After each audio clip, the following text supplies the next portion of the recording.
Good morning. Today you are going to learn Rostow's stage theory. W. W. Rostow, in his famous book, The Stages of Economic Growth, published in the year 1960, discussed 5 different stages of economic growth. The book is entitled or subtitled as A Non-Communist Manifesto because it provides an alternative explanation of Marxian interpretation of history. The Marxian theory, we can see a transformation from feudalism to communism.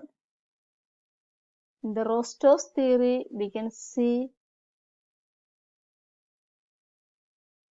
different stages of development such as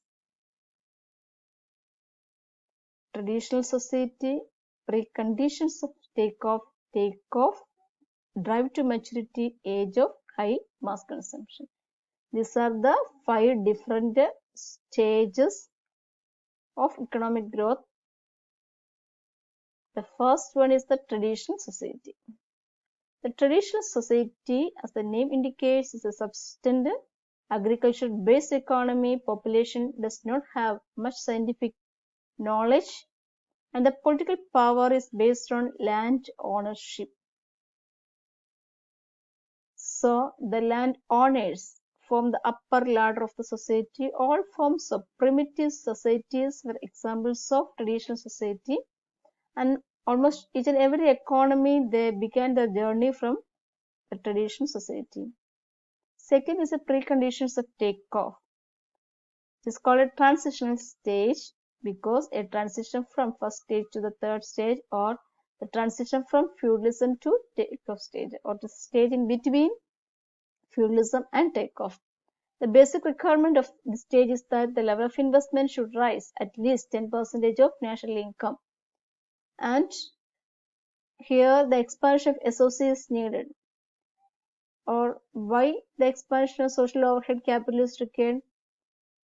SOC is needed because for the development of any economy, the first and primary condition is the development of infrastructural facilities. So, expansion of SOC or social overhead capital is a precondition of takeoff. Next is the agricultural revolution. Agricultural revolution is required because a new class of people called the entrepreneurs may emerge. The entrepreneurs may take risk, and the process of industrialization begins here. In order to feed the entire business class or the industrial people, some surpluses are required from the agriculture sector. So, an agricultural revolution is inevitable in this stage. Lastly, establishment of government is also needed in this stage. And third one is the takeoff stage. It's the most important period.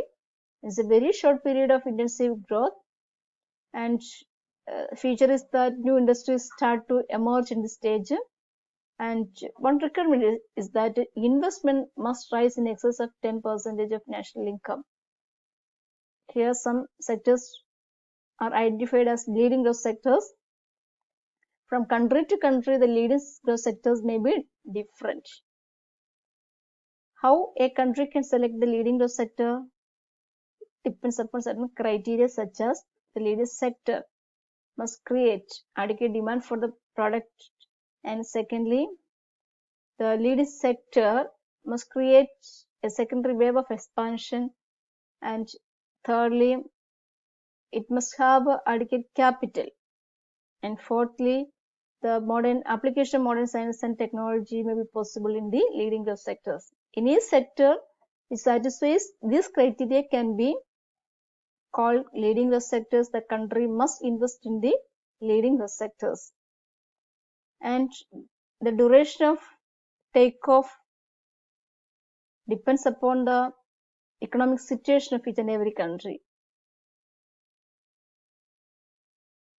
But everything must be go in an organized order in this stage. Some arrangement of political, social, institutional are needed in this stage. Next one is drive to maturity. drive to maturity, in the drive to maturity stage, diversification, expansion, etc. occurred, and new leading sectors replaced the old sectors. The new leading sectors replaced the old one. In the taker stage, some industrialization process begins, or the leading growth sectors were identified, but here the new leading sectors replaced the old one, and as a result, some structural changes may occur in the economy. Industrial leadership here changes from entrepreneur to manager, and the country is also noted for some political features. Some political leadership may emerge here. For example, Russia under Stalin or Germany under Otto von Bismarck are example of drive to maturity stage. The last one is the age of high mass consumption stage. In this stage, the capitalist system existed, and it is characterized by mass production consumerism. Moreover, the people's need changes from necessary goods to comforts, luxuries, etc. The policies of the government or the policies are also influenced by internationalization or international factors. Here, the taste of people may be affected by international factors. So, this stage is called the stage of high mass consumption. Most of the advanced countries are going on this stage, the age of high mass consumption, but developing countries are yet to reach this stage. These are the 5 different stages described in the Rostow's stage theory. There are certain limitations and advantages of this theory that can be discussed in another class. Thank you.